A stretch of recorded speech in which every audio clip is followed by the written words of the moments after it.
Oh no, Kyle. It happened again.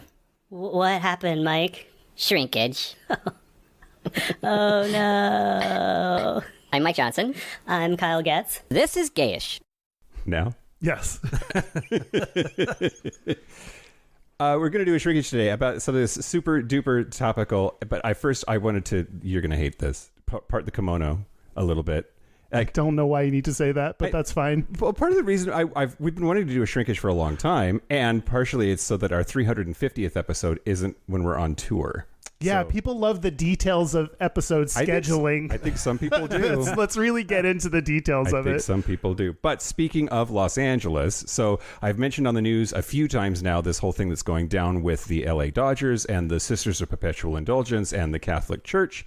And so I had the good fortune of being kind of hammered and running into Sister Berna Bush here at a bar. And I asked her if it would be possible for us to have some of the local Seattle Abbey sisters on the show to talk about the whole thing. So here with us in the studio today, we have the Reverend Sister Christiana Metroform and the Sister Daya Reckoning. Thank you so much for being here. Thank you for having us.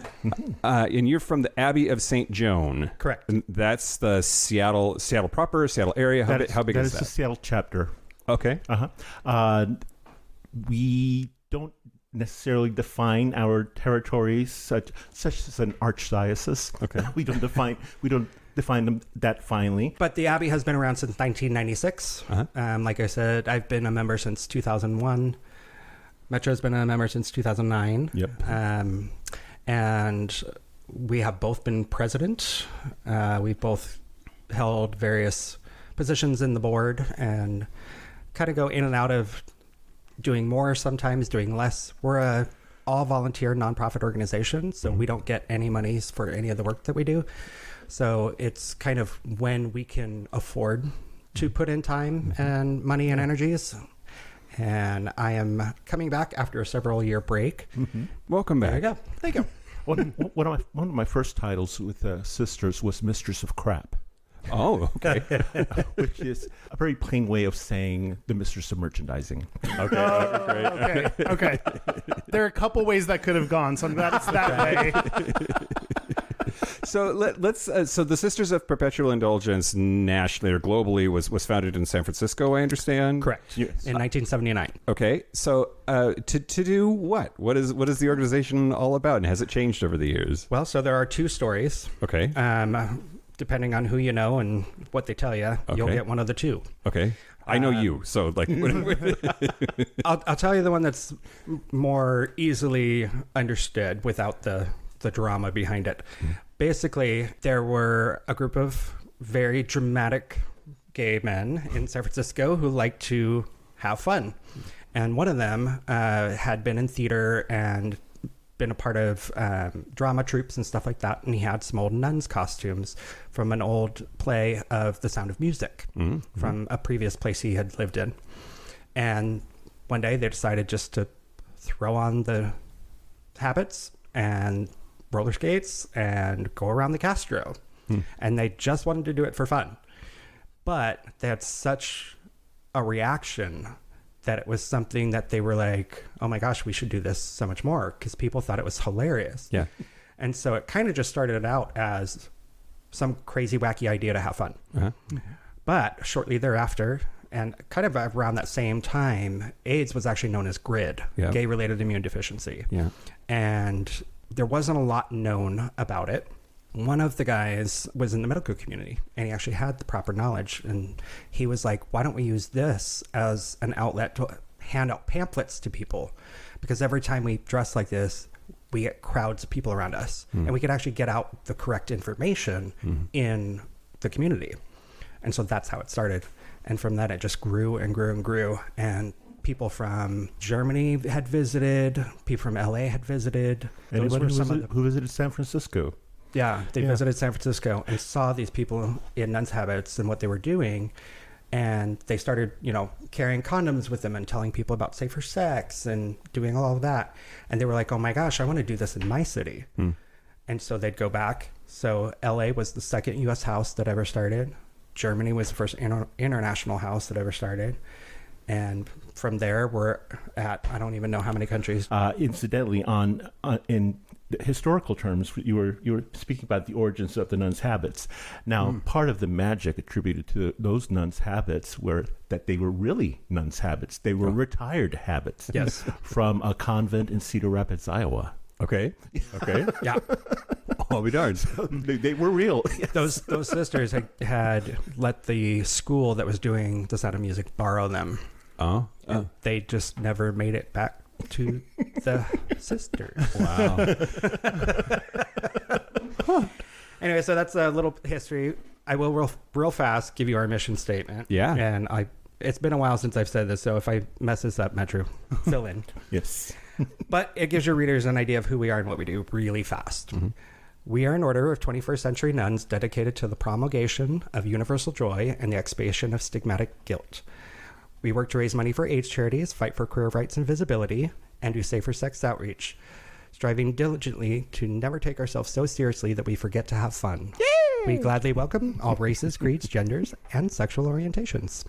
For not having said that in about 15 years, I'm shocked I just got that all. It's already in your reptile memory. And I wrote down because I saw it show up everywhere.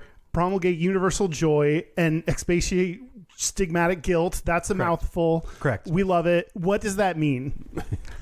That's a pompous way of saying that we take in the guilt, but we distribute the joy.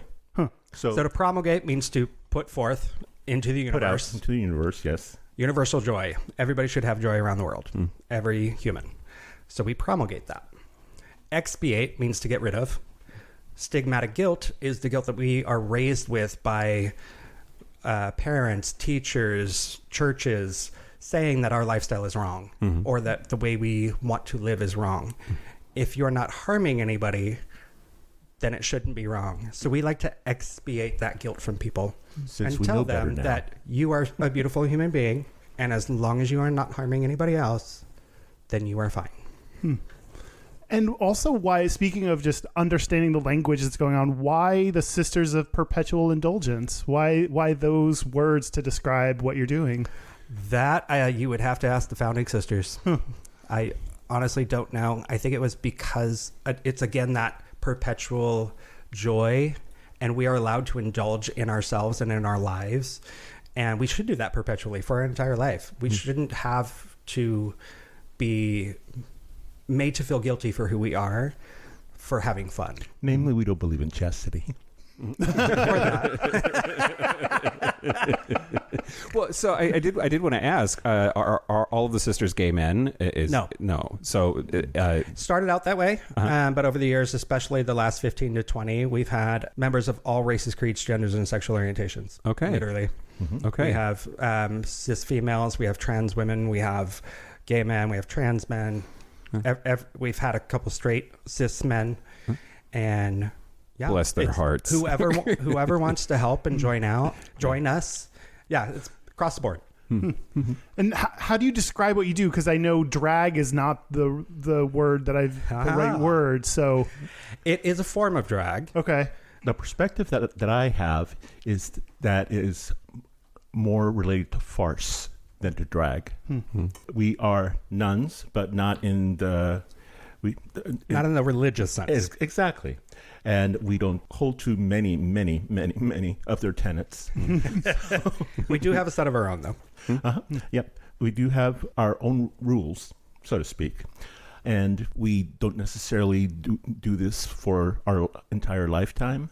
And many of us have come and gone, and some of us are not active, some of us are. So it's just luck of the draw. A lot of people describe us as drag clowns because we do Yes. white face makeup with lots of glitter and lots of color. It's basically putting on a mask to make it safe for the community to talk to us on a one-on-one basis. Because for other people, it's much easier to talk to somebody when they have a mask on than to look at a human being with no makeup on and reveal parts of their life that are sacred. It makes it a lot easier for us to do the outreach. when you're in a bar on the weekend and somebody comes up to you and says, "Sister, can I talk to you?" and pulls you aside, it's going to get serious real fast. Yeah. And it's easier for that person to talk to somebody that's got a full face of white face, makeup on, and looks pretty and doesn't look like themselves. It becomes this safe space somehow. And I've had people reveal to me that they just found out that they're positive, that their partner just found out that they were positive, and they didn't know how to deal with it. I've had people tell me they just got kicked out of their home because their lifestyle. It's been across the board. So for us, yes, it's pretty and yes, it's fun, but it's more about creating that safe space for other people. We like to say we're a mirror to the community. We're going to reflect the beauty that we see in others. One of the reasons that the use of whiteface began was because a lot of the first sisters were male escorts as well. And they didn't want to be identified out in public. I mean, they were doing this mission, but to save the way that they admittedly made a living, they would use whiteface and the disguise, and then of course the colors and the glitter all came, and that's part of a theatrical process in which we slap on a personality. I behave in ways that I wouldn't as my secular self when I'm Metro. What I'm not hearing, just to sort of bring back to Kyle's question, what I'm not hearing though is that the breathless sort of pearl clutching right wing media bullshit of the last week or two, saying a bunch of drag nuns, blah blah blah.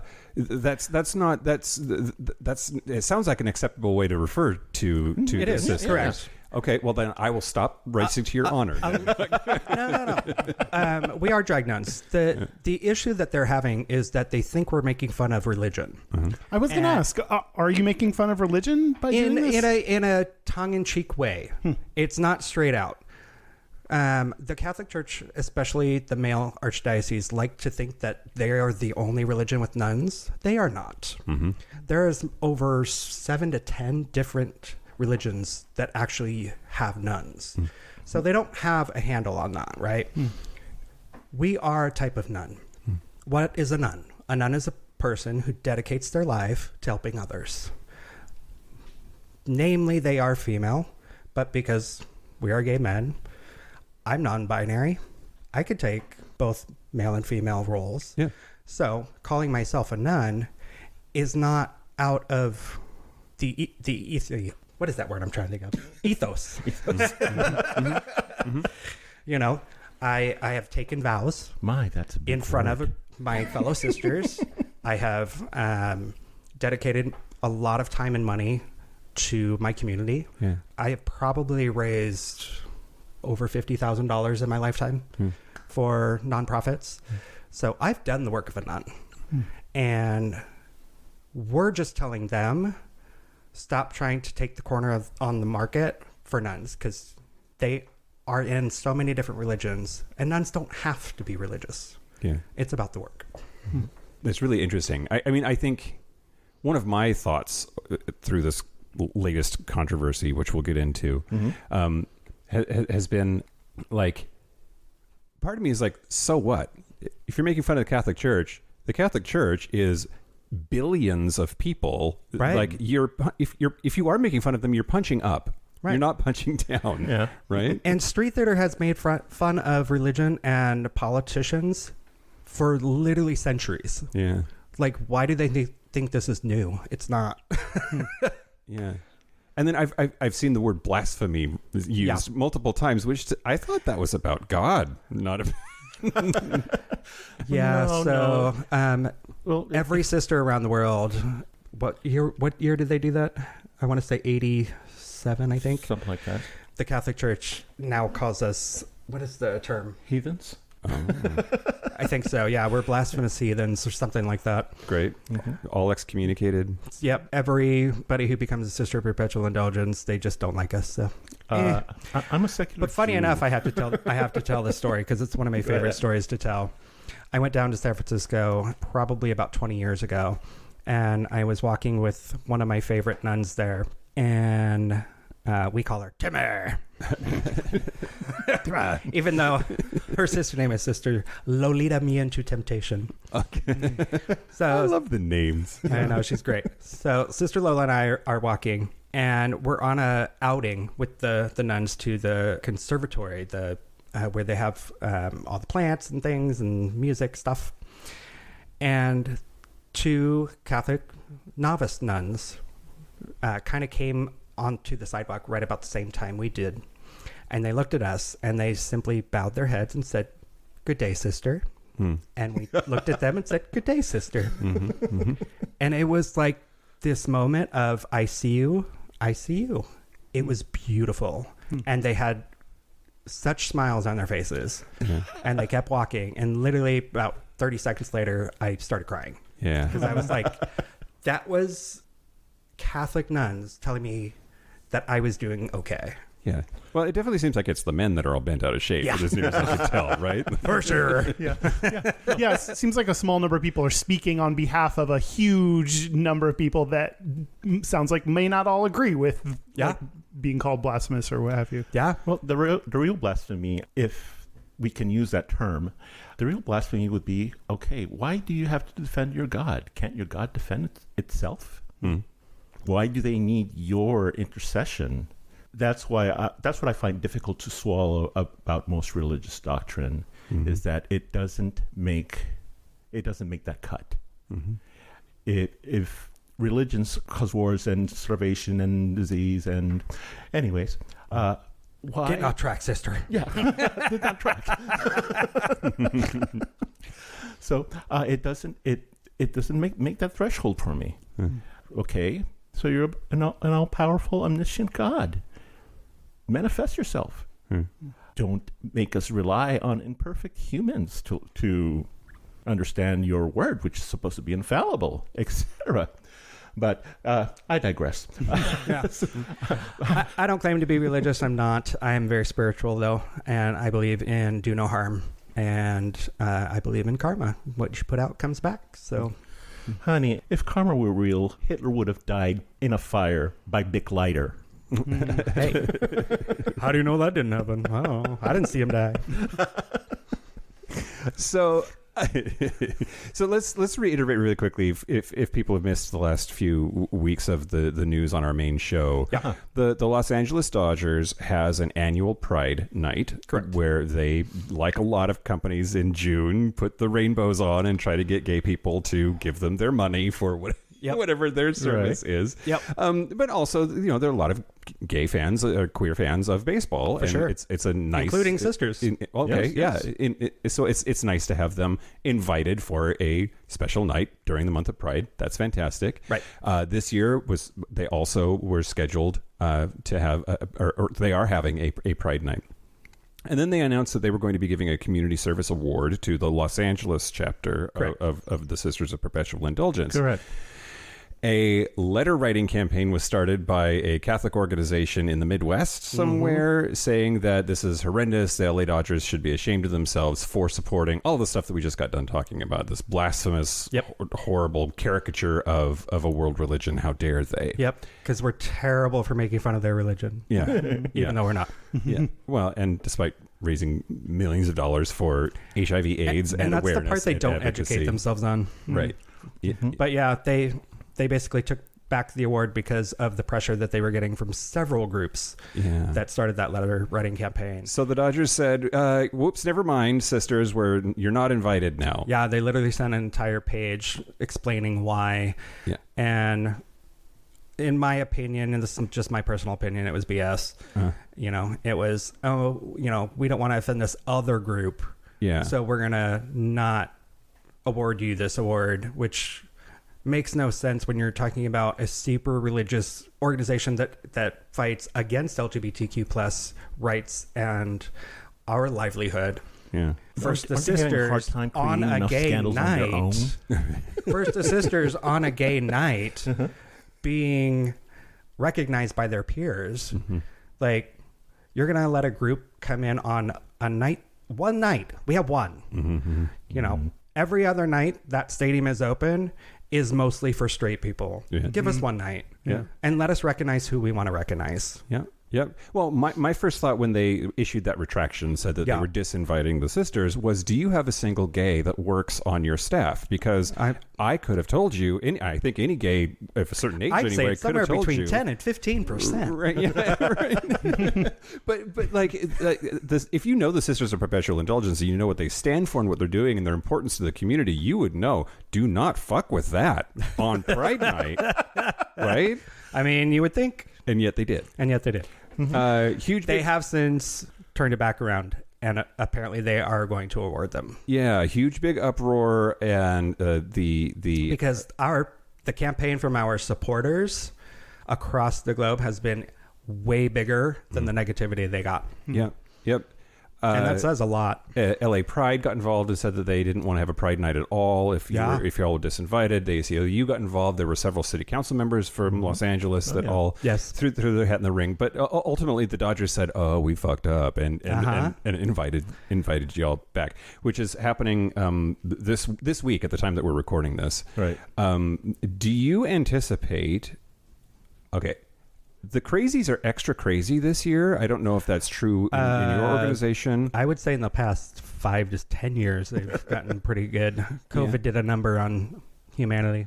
Well, it just feels... I've been out since 2008, so 15 years. And to me, this is like the worst they've been. Like in terms of just rabid, insane, crazy, hardcore pushback against our communities. Yeah. I mean, the world was supposed to end 5 times in the last 5 to 10 years. Well, yeah. It just keeps going. I don't understand. Don't these people want to go home? But what I'm wondering, I guess, do you have any safety concerns? Are you worried this year any more than any other? I never am. I have run into people trying to get in my face. I am not a small man, and I have a very loud bark. And nobody has tried messing with me. Have other sisters been in dangerous situations? Yes. We always followed the rule of 2. Don't ever walk by yourself. Walk with a buddy. Always have your cell phones on. Be able to take care of yourself and know what's around you. And I think that should be true for everybody, especially here in Seattle. I don't think I've ever seen a sister out in public on her own. Now that you mention it, it's very rare. If we tend to draw a crowd. If it's due, it's just they just parked and they're walking across the street to meet other sisters. We usually are walking around in what we call a gaggle. Just a gaggle of nuns. Yep. How did this whole controversy affect, did it affect you all personally in this chapter specifically? There has been a very pleasant uptick in donations to I forgot about that. Not just us, but several of the sister chapters around the states, and I'm sure around the world they've had a bump in their donations. People are looking out for us. People are noticing. I get asked this every time. So where are the sisters? Where are the sisters? Okay, we're not on shift right now. There's only so many of us working at a time. Yes, I just want to have a drink. Yeah, I mean, honestly, part of the controversy is what brought me back out. When I say you're a sister for life, that is true. So, if we need to take a step back, we can. And my step back has been for about 8 or 9 years now. Yes. And I'm feeling my calling again to come out and do more. And part of that was because of this whole uproar. And I think it's ridiculous. And because I've been a sister since 2001, this is not the first time it's happened. It's probably the most public one that has happened, that's been all over the news, but it's happened on smaller scales to every house around the world. Life's a roller coaster. We're going to have a couple good years. We're going to have 1 or 2 bad, and it's not really bad if you know how to handle it. Yeah. I'm curious, because I hear the same language from people that are religious. What does feeling the calling feel like? It means looking at us and thinking, could I do that? All that makeup that must take hours. All those dresses must cost money. And some of us go out more than others, and some of us are more creative than others. So we pour ourselves into our character, And that's what we call our calling. And now there's also the aspect of the call to service. I mean, and the call to service definitely was resurrected in gay men with the advent of AIDS, and all of the other things that have followed, because AIDS, it's not just our health, it's our visibility, it's our lifestyle. I hate that word. Our community, basically. Yeah, it is our community. If taking on the role of a para-religious person fulfills a role for you and fulfills a role for the community. I mean, yes, there are people who left the church but still want to be baptized, still want to be married by clergy, still want to confess to clergy. I know who you are. Call me. Yeah, I think when you talk about the call, it's different for every sister. For me, the need for community service started really young. My mom got me and my brothers and sisters to march for the March of Dimes. That was really popular when I was a kid in the 80s. And we did it every year for probably 6 to 8 years. And I just loved raising money for good causes. It gives you a good feeling. You know, the selfish part of it is, oh my gosh, look at the good I do. Yeah. But it's not just selfish because of how much you're putting out there. So that's where mine started. Was I just had good parental units that instilled that want to need in me to help others. And so one year when I was actually with a partner at the time, we were watching the Gay Pride go down Broadway, and it was my first Gay Pride in Seattle, being at the parade, and I saw the sisters walk by. And I think at the time there was only 6 or 8 of them. But I was fascinated because I have a background in theater. So the white face makeup and the glitter and the pseudo drag was just like, what is that? That is amazing. Yeah. And walked up to one of them. She handed me a card and she said, website is on there. Take a look at it and give us a call if you want to join us. Went home, was fascinated by the website, saw all the photos, the mission statement, all of that. Told my partner, I was like, I think I want to do this. I was like, I haven't done community work in years. Like the last March of Dimes I had done before that was 10 or 15 years prior. And I was like, this is an even better organization. They're fabulous. Yeah. And so literally, I kind of thought about it for about 2 or 3 weeks, and I joined, and I've literally not stopped since. Well, yeah. And that was October of 2001. Meanwhile, I came into it from an angle of having been an activist. I was an activist in D.C. For the one and only Latino, lesbian, gay, bisexual, and transgender organization that ever was nationally, and I was used to working behind the scenes. I had never really offered any direct service or grassroots level help to anyone. So this was an opportunity for me to do it. Since I already had been an activist for 15 years, I decided to enter it from a more leisure standpoint. You know, always make a living, but this is indeed my hobby, and I take it seriously. The character of Sister Metro is somewhat imperious, but very, very ribald, very jolly, and very sassy. Boy, does she have a tongue on her. But don't cross her in a meeting. That's another thing a lot of people don't know about us, is that there's a lot of work that goes on for the organization behind the scenes. We do have monthly meetings. We have, a whole list of rules we have to follow as a nonprofit. And we always have our fingers in lots of little pies. And we like to consider ourselves the center spoke of a wheel, whereas all of the spokes that go out to the outer ring are all the different community organizations, and we try to help as many as we can.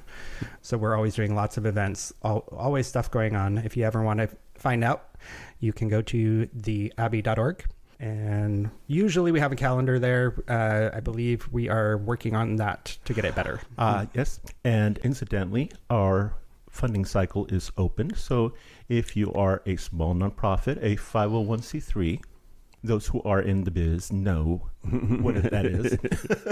If your cause could use Some money. Yes, we Every summer we give out our grants. So during the year, a lot of our fundraising goes into a grant fund, and then at the end of that year, which is in the summer, right around our anniversary, we compile applications for money, and then we as a house decide who gets it. And so if you're a nonprofit registered and you would like some money, go to our website. I believe the application is on there. And the application is online. And we will see it, and we'll get back to you.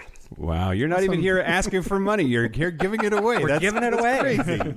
We will always take money from the community if you would like to donate to us. There's also donation links on our website as well. But yeah, it's a give and take all year around. So I want to ask a couple of questions. One is, if somebody sees a sister, or, which it mostly is a nun with glitter and white makeup, right? Like, so. And normally we always have our name tag on. Yeah. So you'll see our little logo on the side, and it'll say the Abbey of St. Joan at the top, and our sister name below that.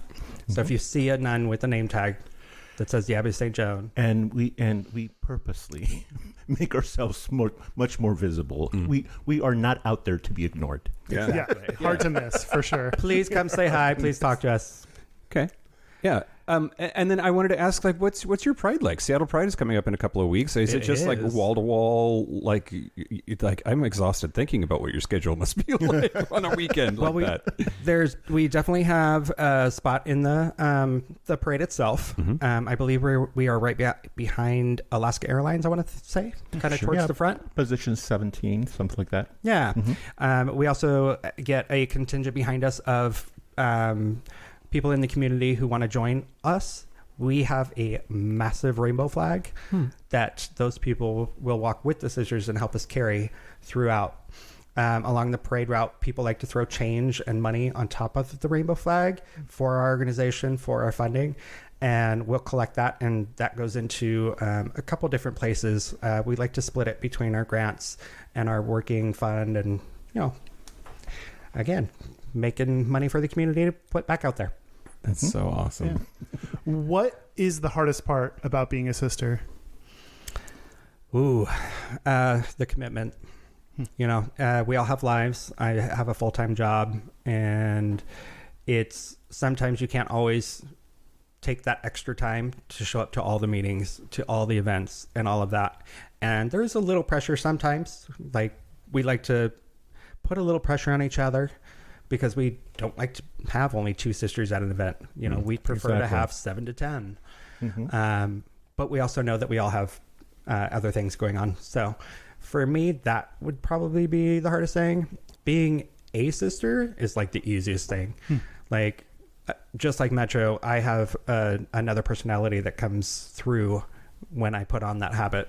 And Daya is very much in your face. She will walk around the bar saying hi to everybody. She will bring up safer sex topics or anything that's in the news just to strike up a conversation. You can always tell the ones that need to confess. Yeah. You can tell. Yeah. You can see it on their face. I can see it on their face. So the public facing thing, I think, is the easiest. It's the behind the scenes work that's the hardest. Yeah. And bringing up a sister from the level of aspirant to fully professed, it involves some level of training in sexually communicable diseases, in ways that humanity expresses itself sexually. Public speaking. Yes. No, definitely that. How to approach people, because you do have that additional layer of security in the mask. So you can lose some of your inhibitions when you're sister. And how long is the process from aspirant to fully professed? It lasts from 9 months to a year. Okay. Maybe a little more, depending. Yes. Yeah. Again, it's all in how much the person can show up and do the work. Yeah. No, we've had some people take 1.5 years or 2 years. Yes. And they were fine with it because they knew that they could only afford so much time. Okay. So I did it in 9 months, though. I was on the fast track. Yeah. I think my novice project, my thesis project for the sisters took a little longer because I was actually translating the Playfair manual, which was the first manual, the first safer sex manual that came out in San Francisco, and was the first manual to use street language when describing sexual acts. And I think so. Yeah, because all the others were trying to go real medical. Sure. And I noticed that nobody had translated it. It had, and At least not here yet. yeah. And being a linguist by trade, I went ahead and took it on, and of course I sent it to Montevideo. Of course I sent it to Mexico, and several places that either had some knowledge of the sisters, or were wanting something along those lines, which was jocular, humorous, and gave factual information. Exactly. Yes. It sounds kind of like an Eagle Scout project. The way you describe it. Like, Seriously, yeah. what was yours? Or did you have to do one? I sure did. I created a fundraiser at the Cuff Complex. Yep. As it was known back then. Most people just know it as the Cuff now. Yep. There was history between the Cuff management and the prior house sisters. Again, I will not get into drama details. Okay. But the Abbey had never done a fundraiser there. And I thought that was ridiculous because I was a frequent patron of the Cuff. And I was like, why don't we do events here? It's a great space. They've got this great back patio. And they were like, oh, well, we just don't, because they've always had a negative reaction or feeling about the sisters because of past stuff. And I was like, well, let's teach them that we are not those same people. We are actually a new whole entire house, and that we could do things differently and better. And at the time, a guy by the name of Tony Buff was Washington State Mr. Leather. He had just been crowned, and he was an acquaintance friend of mine. And I came up to him and I was like, Tony, what do you think about working with the sisters to do a mutual fundraiser with both you and I and the Abbey? And he was like, oh my God, I would love to. And so we did. We did a night of, I believe we did a jockstrap auction. Yeah. Where Tony offered up, I believe, 10 of his jockstraps for auction. And then there was a leather shop that offered up some goodies to auction off as well. Indeed. One of the sisters pinned teddy bears to a fishnet dress surrounding their body and sold the teddy bears off of their dress. Oh, nice. So it was great. We ended up raising over $1,200 that night. Wow. For charity, and that was my first fundraiser. And that was from the crowd At the Cuff. at a gay bar. Yeah. Yes. Yeah. So people don't necessarily enter a bar with open wallets, but if they see us, they know us, and we work very hard to earn the history of being a stand-up nonprofit. Yeah. And one of our cardinal rules is don't fuck with the money. Right. Yeah. We are a nonprofit. It is all nonprofit. Yeah. Nobody, Yes. no sister keeps anything. Yeah.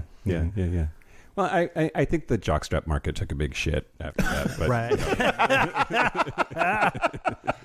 Well, now there's all kinds of styles. it'll be back. It's not just a bike jockstrap anymore. So, yeah, if people wanted to find out more about the sisterhood here in Seattle or nationally, where should they go? Tell them all the things. Plug your socials if you want to. Our local chapter's website is www.theabbey.org, THEABBEY.org. And on there is a link to houses around the world. Really, you can look up LA's link, San Francisco. We're worldwide, so pick a country. We might be there. Yeah, more than likely. I want to say, I think we're in over 30 or 40 countries now, something along those lines. Well, I know we're in Paris, Germany, Paris, Berlin, several cities in Germany, several cities in the United Kingdom, several cities in Australia. Yeah. I'm gonna go visit the Irish one next year, I think. Oh, yeah. Yeah, so definitely visit and donate if you can. If you're a 501c3, then check out the application to potentially get some money if you're in the Seattle area. Yeah, get a grant. Yeah. Yeah. Well, Sister Christiana, Metroform, and Sister Daya Reckoning, thank you so much for being here and talking to us today. Thank you guys so A much. pleasure. Really appreciate it. Of course. Well, that's all for this mini episode. It was mini. It was mini. It was an episode.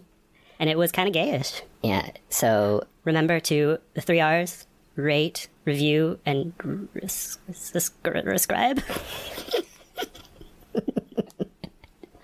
I'm Mike Johnson, I'm Kyle Getz.